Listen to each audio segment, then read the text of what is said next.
नमस्कार, आप देख रहे हैं सुर्खियों से आगे। आपके साथ मैं हूं स्वप्निल। आज हम सुर्खियों के बहुत आगे जाने वाले हैं, 7 समंदर पार करने वाले हैं और बात चुनावों की ही करने वाले हैं। लेकिन इससे पहले कि हम अपने देश में हो रहे चुनावों की बात करें, हम उस देश के चुनावों की बात करने वाले हैं जो आगामी दिनों में इसी साल होने वाली है। मैं बात कर रहा हूं ब्रिटेन में होने वाले चुनावों की। एक बहुत मजेदार चटपटी सी खबर हमारे लिहाज से, क्योंकि हम दूर से बैठ के देख रहे हैं, उनके लिहाज से नहीं जो वहां पर बैठकर इससे दो चार हो रहे हैं। हालांकि वो भी अपने ही है, ऋषि सुनक, आप जानते हैं उन्हें, उनसे जुड़ी खबर आई है।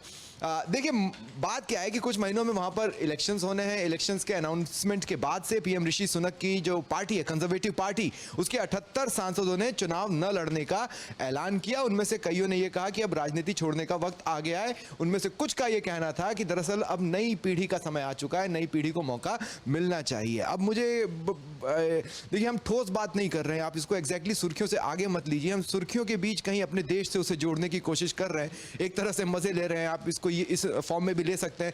कंजर्वेटिव पार्टी की स्पेलिंग सी से चालू होती है और हमारे देश में कांग्रेस की स्पेलिंग सी से चालू होती है। और इसमें देखिए कितनी बातें हैं जो कांग्रेस से मैच करती हैं। मेरे साथ राहुल अवस्थी और मनोज भी हैं।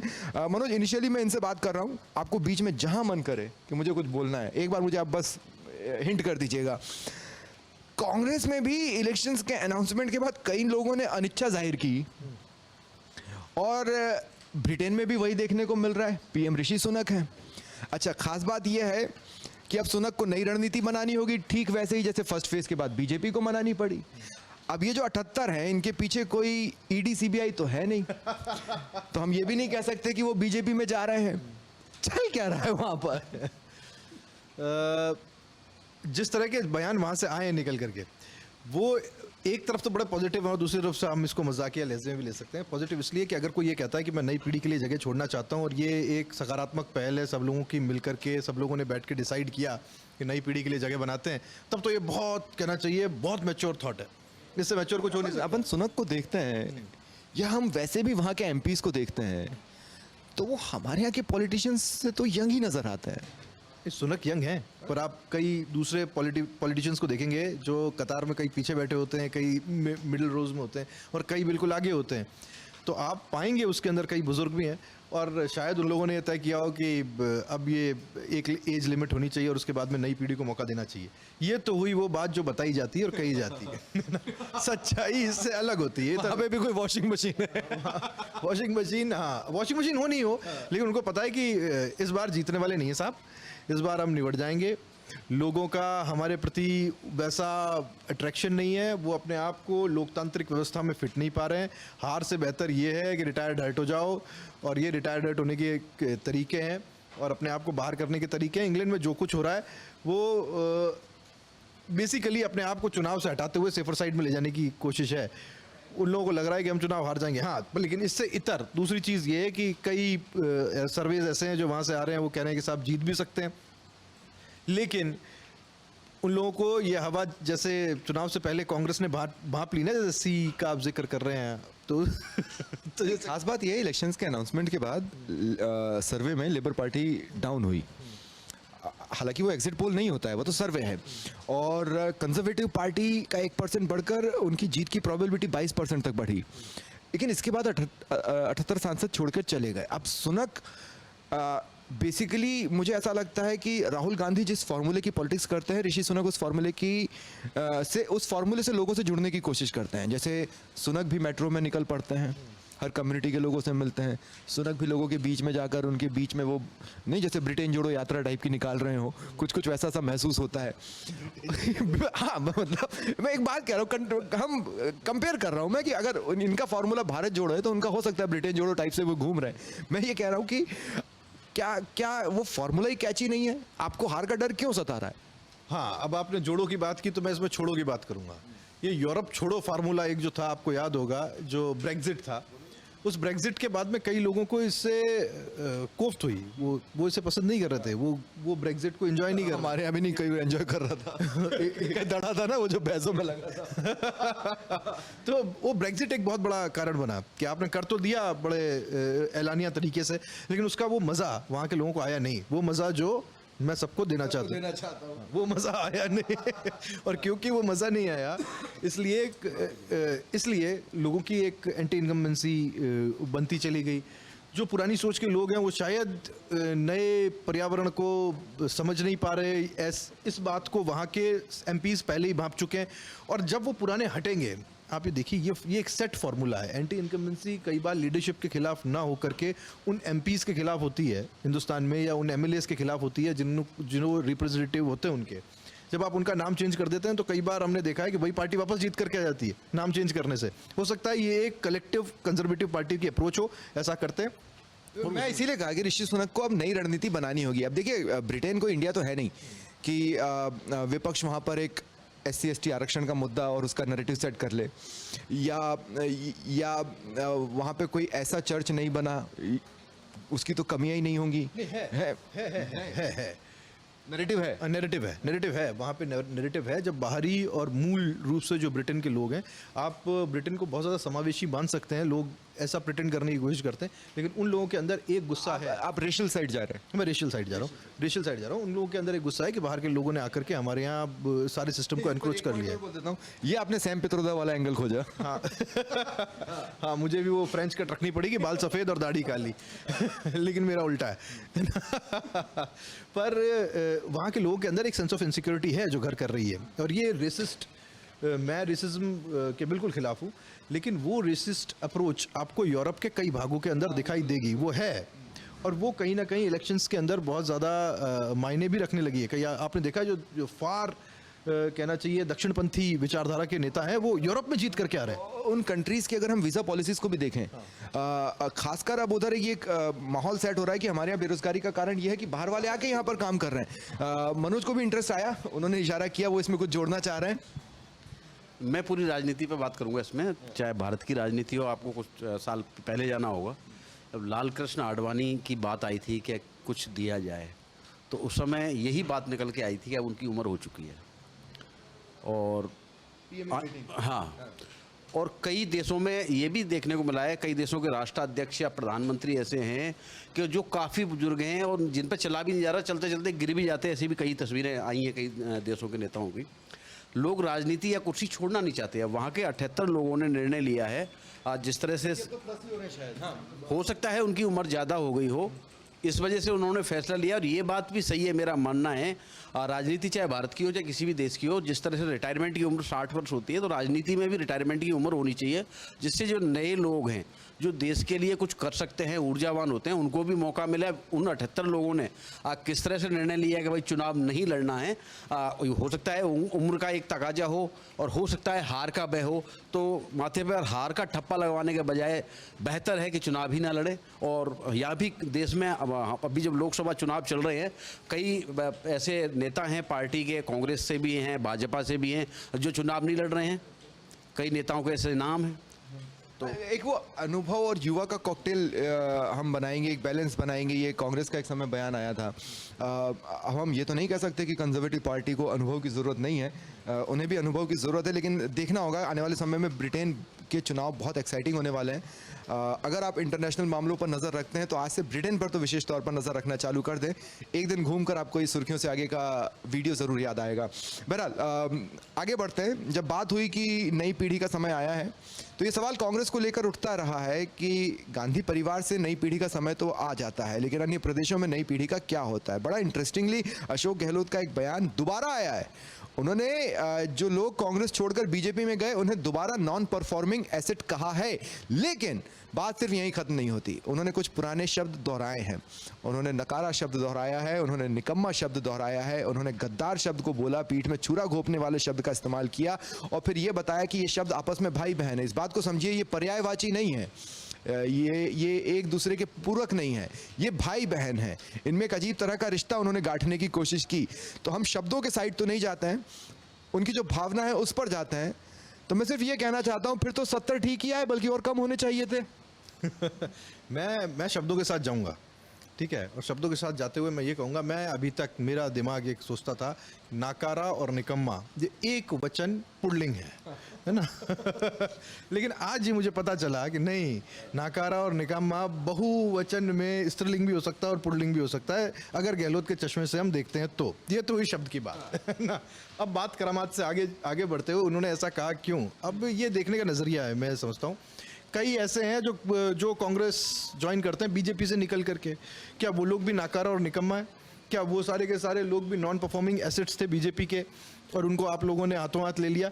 राजस्थान में कसवा और उसके अलावा गुंजल, कई ऐसे एग्जाम्पल्स आपको मिल जाएंगे राजस्थान के अंदर जो बीजेपी से कांग्रेस में आए और कांग्रेस में आकर के उनको टिकट मिला और हाथों हाथ कैसा भव्य उनका स्वागत होता है। कुछ तो दिल्ली में स्वागत होता है और कुछ का जयपुर में स्वागत होता है और बड़े गाजे बाजे के साथ होता है, तब नहीं होता कोई नॉन परफॉर्मिंग एसेट। ये सवाल भी पूछे जाएंगे उनसे कि आज चश्मा भिन्न है, ठीक है, ये सारी की सारी राजनीतिक कमेंट्स हैं जो राजनीति के बीच में किए जाते रहते हैं। लेकिन मैंने एक बार ये पहले भी कहा है कि आपको जब ये आपकी पार्टी में थे तब ये नॉन परफॉर्मिंग नहीं लगते थे, लेकिन आज ये आपको नॉन परफॉर्मिंग दिखाई दे रहे हैं और कल ये चिड़िया उड़ करके वापस आपकी डाल पर बैठ गई तो तब ये आपको वापस से परफॉर्मिंग एसेट्स दिखाई देने लग जाएंगे। नजरिए का फर्क है और मुझे इसमें खींच ज़्यादा दिखाई।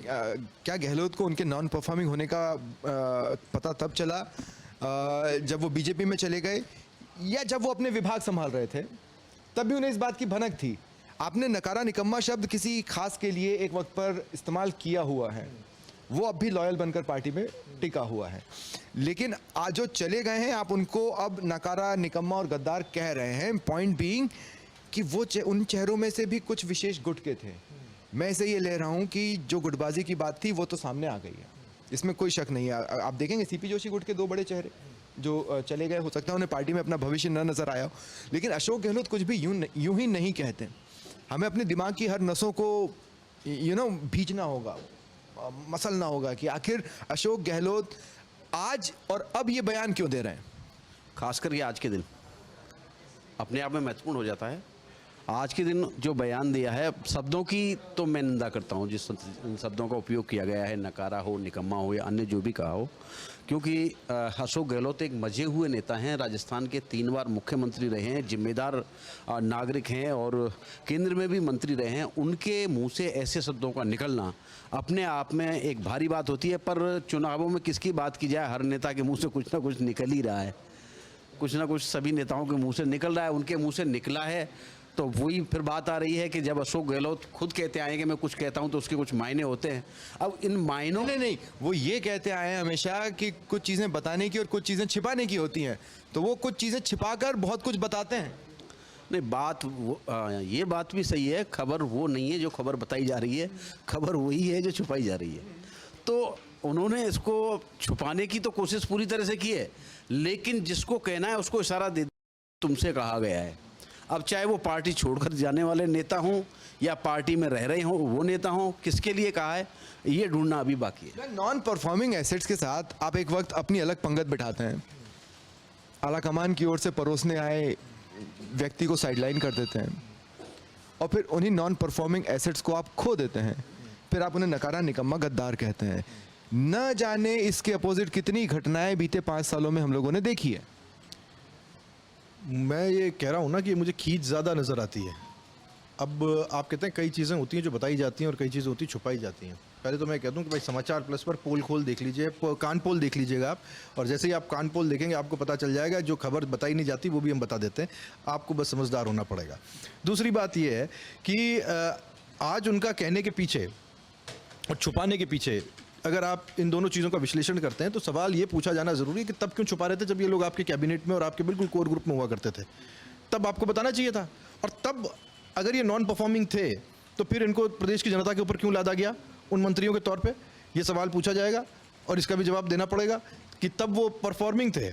अचानक से एक ऐसा वक्त आया जब ये नॉन परफॉर्मिंग हो गए। आपकी कैबिनेट में रहते हुए कोई व्यक्ति नॉन परफॉर्मिंग था, और अगर वो नॉन परफॉर्मिंग था तो फिर आपने एक्शन लेते हुए क्या किया उसके खिलाफ, क्यों नहीं उसको अपनी कैबिनेट से बाहर किया? ये तो प्रदेश की जनता के साथ में एक नाइंसाफी है।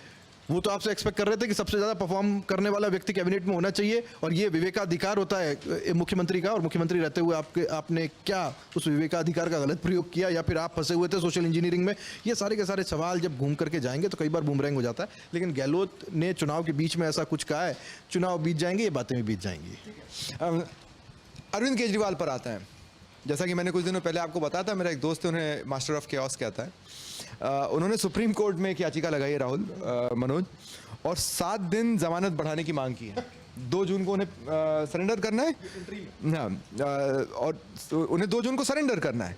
उनका ये कहना है, याचिका में उन्होंने बताया कि गिरफ्तारी के बाद से मेरा 7 किलो वजन घटा है, कीटोन लेवल हाई है, और कीटोन लेवल हाई होने की वजह से गंभीर बीमारी के लक्षण हो सकते हैं। फैक्ट है, मैंने कीटोन लेवल को लेकर थोड़ा सा गूगल करके जानकारी जुटाने की कोशिश की, हाँ गंभीर बीमारी का लक्षण हो सकता है। वो ये कह रहे हैं कि टेस्ट करवाना है, उन्होंने कुछ डॉक्टर्स को दिखाया है किसी हॉस्पिटल में, उन्होंने कुछ टेस्ट सजेस्ट किए हैं, करवा लो 1 तारीख तक। टेस्ट 2 तारीख के बाद ही क्यों होंगे? जान से बढ़कर तो राजनीति नहीं है। बिल्कुल जान से बढ़कर राजनीति नहीं है, और जिस तरह से 2 तारीख को सिलेंडर करना है, हो सकता है वो परिणाम देखना चाह रहे हों 4 तारीख के, और हो सकता है कि वो बीमारी हों और डॉक्टरों ने जो सलाह दी है और जिस तरह से जांचें हैं, जांचों की क्या है कि समयावधि होती है, रिपोर्ट्स आने की, हो सकता है रिपोर्ट्स आने में टाइम लग रहा हो 7 दिन का, ये बात भी हो सकती है। अब कारण क्या है ये कोर्ट निर्धारित करेगा, क्योंकि ये टेक्निकल मामला भी है, चिकित्सा व्यवस्था जो भी है, जो डॉक्टर कहेंगे उसके आधार पर ही यहाँ पर कोर्ट तय करेगा। कोर्ट में नो डाउट हॉस्पिटल के जो डॉक्टर्स ने मेंशन किया है वो भी अपनी याचिका के साथ अगर कोर्ट मांगेगी वो आपको दिखाने भी होंगे, उसके बाद बाकी लीगल प्रोसेस जो भी रहेगा उसको फॉलो किया जाएगा। लेकिन मेरा सवाल सिर्फ यही है कि टेस्ट साथ ही साथ हो सकते हैं, लेकिन आपको 1 जून तक हाइपर एक्टिव मोड में रहना है। इसके पीछे 2 चीज़ें हैं, मैं दोनों के दोनों लॉजिक्स आपको बताता हूँ। 1 जून तक आप टेस्ट करवा लीजिए, क्यों करना प्रचार? दिल्ली तो हो गया, अब समाप्त हो गया, दिल्ली का जो प्रचार था वो समाप्त हो गया, आपके पास फुल टाइम है, आप टेस्ट करवाइए, और टेस्ट करवाने के बाद में जो भी आपको रेमेडीज़ हैं वो डॉक्टर बता देगा, जाकर के लीजिए। अगर कोई ऑपरेट करने वाली बात होगी तो बाहर उसके इलाज के लिए व्यवस्थाएं की जाती हैं। आपने अपने स्वास्थ्य का हवाला देकर के ज़मानत को आगे बढ़वाना है, वो भी ये इंटरिम बेल है, ये बेल जो रेगुलर बेल होती है वो एप्लीकेशन नहीं है, तो इंटरिम बेल को आगे बढ़ाने की एप्लीकेशन है। दूसरी बात, कितने लोगों के क्या बताया आपने, क्रिएटिन लेवल, कीटोन लेवल, कितने लोगों के कीटोन लेवल इस देश के अंदर ज़्यादा होंगे? आपने जेलों की हालत देखी है? उस जेल के अंदर कितने लोग किस हालत में और किस मेडिकल कंडीशन में होते हैं, और उनको कितनी बार ये मौका मिलता है कि वो बाहर आकर के अपने इलाज को करवा पाएँ? नहीं मिलता है। कोर्ट के ऊपर अब ये सवाल कोर्ट से भी पूछे जाते हैं, एक आम आदमी अपने मन में पूछता है, चाहे व्यक्त कर पाए या ना कर पाए, कि क्या कोर्ट्स के नज़रिए और कोर्ट के चश्मे एक ख़ास और एक आम को परखने में अलग अलग होते हैं, या फिर कोर्ट वास्तव में चीज़ों को सबको सामान्य मान के, सबको एक मान करके, एक नज़र से देख करके फैसले करता है? ये कोर्ट को देखना होगा। फिर वो सबके कीटोन चेक करने पड़ेंगे इस देश के अंदर, जहाँ जहाँ जिसके कीटोन या फिर कोई दूसरा है वो भी चेक करना पड़ेगा, और उसको विशेष तौर पर के कोर्ट के सामने लाना पड़ेगा। कोर्ट के सामने अगर वो आता है तो फिर वो सारे के सारे लोग बेल के पात्र होंगे। क्या ये परिस्थिति बन सकती है? पर मेरा ये मानना है कि अगर कोई विशेष परिस्थिति है और वास्तव में अगर कोई स्वास्थ्य इस हालत में है कि फिर वो सर्वाइवल का इशू बन जाए, तब तो फिर वो कोर्ट उसको उस नज़रिए से देखेगा। वो तो जेल से भी होता है, वो जेल से होता है। बाकी सारी की सारी चीज़ें, बाकी सारे ट्रीटमेंट्स जेल के अंदर अवेलेबल हैं, आप वहाँ टेस्ट भी है, बाकी सारी चीज़ें होती हैं जेल के अंदर, आपको जो आपके हेल्थ इशूज़ हैं, और ये तो जेल के ऊपर रिस्पॉन्सिबिलिटी होती है।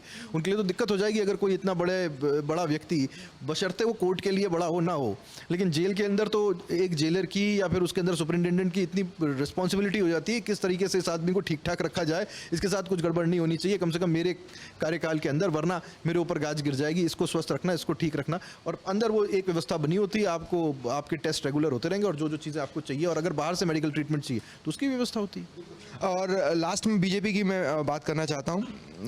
एक खबर मैं आपको बता देता हूँ, इस पर हम कल या परसों चर्चा करने की स्थिति में होंगे, वो ये कि पराक्रम सिंह राठौड़ की सक्रिय सियासत में एंट्री हो गई है। उन्हें चूरू बीजेपी का जिला उपाध्यक्ष बनाया गया है। इस तरह का एक लेटर काफ़ी सोशल मीडिया पर चल रहा है, ट्वीट भी किया जा रहा है। इस पर जब बीजेपी के कुछ चेहरों से मैंने बात करने की कोशिश की तो उन्होंने कहा ये आपके रिपोर्टर के लिए खबर हो सकती है, आप रिपोर्टर से एक बार चेक करवाएं, हम इस पर अभी फ़िलहाल कमेंट नहीं करेंगे। तो इस पर हम भी फ़िलहाल अभी चर्चा नहीं करेंगे, लेकिन बीजेपी की एक खबर जिस पर हम ज़रूर चर्चा करेंगे, जो मुझे लगता है कि देर आए और दुरुस्त के लिए समय नहीं बचा है। इसे मतदान अब आखिरी फेज ही मतदान का बचा है ना। अमित शाह ने यह कह दिया है कि अगले 5 साल का टारगेट है 1 नेशन 1 इलेक्शन और यूसीसी। अगर ये पहले फेज से आ जाता तो बात कुछ और होती। ये देर आए, बस देर आए पे आके रुक जाता है ना मनोज? बिल्कुल देर आए और दुरुस्त नहीं आए, लेकिन मैं इसमें ये कहना चाहूँगा 1 नेशन 1 इलेक्शन की बात तो पहले भी भारतीय जनता पार्टी करती आई है, और उसके लिए बाकायदा पूरी कमेटी गठित की गई थी, और कमेटी ने राष्ट्रपति को उसकी रिपोर्ट भी सौंप दी है। और कई बार जब चुनाव प्रचार प्रसार हुए हैं तो भाजपा के तमाम जो बड़े नेता हैं वो ये कहते भी आए हैं चुनावी सभाओं में कि अब जो चुनाव होंगे 1 नेशन 1 इलेक्शन, वो किस तरीके से होंगे, क्या डिजाइन किए जाएंगे, वो देखने वाली बात होगी, क्योंकि कुछ प्रदेश वो भी डिजाइंड है, उस पर पूरी रिपोर्ट मेरी पढ़ी हुई है और वो भी वेल डिजाइंड है। हाँ, तो हो सकता है जो आने वाले 2029 के चुनाव हों और भाजपा उन चुनावों को वन नेशन वन इलेक्शन के तहत करा सकती है फिर। तो फिर उस लिहाज से अगर बीजेपी का टर्म आता है, अगर बीजेपी का टर्म आता है तो मिड टाइम कहीं पर हम एक यूसीसी को लेकर बहुत बड़ा द्वंद्व की स्थिति देख रहे होंगे सत्ता पक्ष और विपक्ष के बीच में। और वन नेशन वन इलेक्शन, तो अगला इलेक्शन बहुत इंटरेस्टिंग हो जाएगा क्योंकि कुछ राज्यों को एक्सटेंशन दिया जाएगा और कुछ जो राज्य उसके बाद हैं उनको पीछे खींचा जाएगा। एक बड़ा इंटरेस्टिंग सिनेरियो बनने वाला है अगले 5 साल का, अगर बीजेपी आती है तो। और अमित शाह जो कह रहे हैं नेक्स्ट 5 ईयर्स में ये लागू करना है, मतलब करना है, उसे मानते हुए। बीजेपी आती है तो नहीं, बीजेपी किस स्थिति में आती है। बीजेपी अगर एक ऐसी स्थिति में आती है जहां वो सहयोगियों के ऊपर डिपेंडेंट है, तो मुझे नहीं लगता कि ये आगे बढ़ पाना इसमें कोई बहुत ज़्यादा आसान काम हो पाएगा। ये ठीक वैसे ही लटके रहेंगे जैसे आपने देखा बीजेपी की स्थापना के साथ राम मंदिर और धारा 370 अटकी रही। लेकिन अगर भारतीय जनता पार्टी इस पोजीशन में आती है लेकिन बीजेपी के मेजर सहयोगी जिनको कहूँ मेजर सहयोगी, वो बहुत गेम चेंजिंग वे में स्ट्रांग नहीं है और दूसरे उसी एजेंडे या उसी बैकग्राउंड वाले हैं जिस बैकग्राउंड वाले बीजेपी, जैसे शिवसेना में मान लूँ या इस तरह से। उसके अलावा सब छोटे छोटे ही हैं। तेलुगु देशम पार्टी इस बार आपको बहुत बड़ी पार्टी बनती हुई दिखाई देगी। इस बार एक अच्छी सीट के साथ में उनके आने की संभावना है जो माना जा रहा है। अगर वो आते हैं तो वो इसके ऊपर आउटराइटली समर्थन दे दें, ऐसा होता हुआ आपको दिखाई नहीं देगा। उनके तो उन्होंने 4% मुस्लिम आरक्षण वाली बात। बिल्कुल। फिर आप जाएंगे, आपको उड़ीसा के अंदर जो नूरा कुश्ती दिखाई दी, अल्टीमेटली बीजेडी को हमने देखा है कि वो बीजेपी को सपोर्ट करते हुए दिखाई देती है कई मुद्दों को लेकर के। जब केंद्र सरकार में बीजेपी रही है तब उनको ये समर्थन मिलता रहा है, लेकिन जब आप आउटसाइड समर्थन भी चाहते हैं ऐसे मुद्दों को लेकर के, तब वो समर्थन आपको मिलता हुआ दिखाई नहीं देगा, कम से कम बीजेडी की तरफ से इस पर्टिकुलर इशू को लेकर के। तीसरी बात, आप उत्तर में सहयोगी खो चुके हैं। हालांकि उनके पास बहुत ज़्यादा सीटें नहीं होती थी, लेकिन एक मोरल सपोर्ट होता था अकाली दल जैसे दलों का।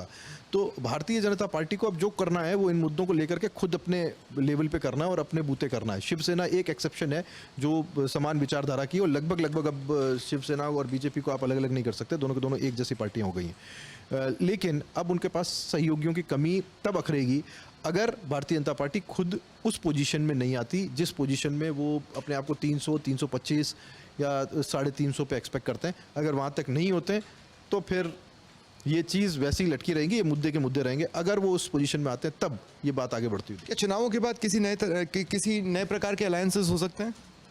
अब बिल्कुल हो सकते हैं, जो सिनेरियो बोल रहे हैं उसके हिसाब से बिल्कुल हो सकते हैं। जो आज इधर दिख रहे हैं हो सकता है कल वो उधर हों, और जो आज उधर दिख रहे हैं हो सकता है वो इलेक्शन के परिणाम जैसे हैं इधर ना आते हुए नजर आए। तो ये गठबंधन का कोई मतलब कह नहीं सकते। गठबंधन कभी भी किसी का भी हो, चाहे भाजपा का हो चाहे कांग्रेस का हो, गठबंधन के लोग एक साथ एक जाजम पर चुनाव परिणाम के बाद रह पाएँ ये मुश्किल लग रहा है। साथ ही वन नेशन और वन इलेक्शन की बात की जाए तो ये एक महत्वपूर्ण बिंदु हो जाता है। सरकार चाहे किसी की भी बने, भाजपा की बने या कांग्रेस की बने, लेकिन जब इसकी रिपोर्ट बनवाई गई है, भारत सरकार द्वारा बनवाई गई है, तो इसको तो लागू किया जाए। मैं इसके पक्ष में हूँ, क्योंकि चुनावों में एक बहुत बड़ा खर्च आता है।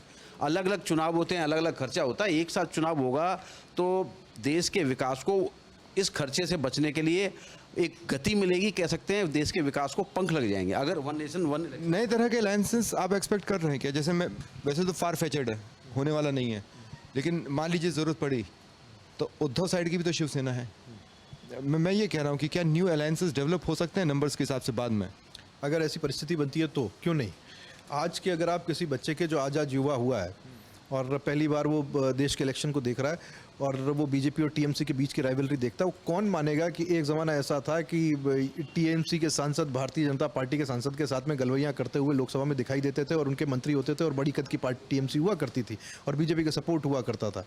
ऐसे कई अलायंसेज हैं जो भारतीय जनता पार्टी के एनडीए में उस वक्त हुआ करते थे, बीजेपी लेड एनडीए में, और उस वक्त वो अलायंस था और फिर वो छितर करके अलग हो गए। एआईएडीएमके आज कहाँ है, बीजेपी के साथ में नहीं, और कितने लंबे वक्त तक एक अच्छा अलायंस चला। तो ये अलायंसेस कोई यहाँ से वहाँ चला जाए, वहाँ से यहाँ चला जाए, यहाँ मौका परस्ती होती है, और मौका परस्ती राजनीति से जुड़ा हुआ शब्द है। चाहे गहलोत उसे नाकारा कहें, निकम्मा कहें या कुछ भी कहें, लेकिन मौका परस्ती राजनीति में जायज़ है और चलती है। अवसरवादिता। एक उदाहरण मैं देना चाहूँगा। राजस्थान में अभी विधानसभा चुनाव हुए थे 6 महीने पहले, 6-7 महीने पहले। तो आपने देखा होगा रालोद और कांग्रेस का गठबंधन था और रालोद से जो टिकट दिया गया था भरतपुर विधानसभा का खास करके, वहाँ से डॉक्टर सुभाष गर्ग को टिकट दिया और वो चुनाव जीते भी। लेकिन अब लोकसभा में रालोद का और भाजपा का गठबंधन है, अब वो भाजपा के साथ घूमते हुए नजर आ रहे हैं जो विधानसभा में कांग्रेस के साथ घूमते हुए नजर आ रहे थे। जो विधानसभा में कांग्रेस के लिए वोट मांग रहे थे और अब वो भाजपा के लिए वोट मांग रहे हैं। तो गठबंधनों का कुछ नहीं कह सकते, इलेक्शन के जैसे ही परिणाम आएंगे उसके बाद क्या स्थिति बनती है। ऐसे कई नेता हैं, आप भी उनको बहुत अच्छे से जानते हैं, जो कभी किधर होते हैं कभी किधर होते हैं, और आपने उनको बहुत अच्छे से कवर किया है। भरतपुर के साथ नेताओं के साथ ये समस्या आ रही है, वो किस तरफ है पता नहीं चल पाता। किसका जिक्र कर रहा हूँ आप जानते हैं। चलिए ठीक है, तो ये था सुर्खियों से आगे। नमस्कार।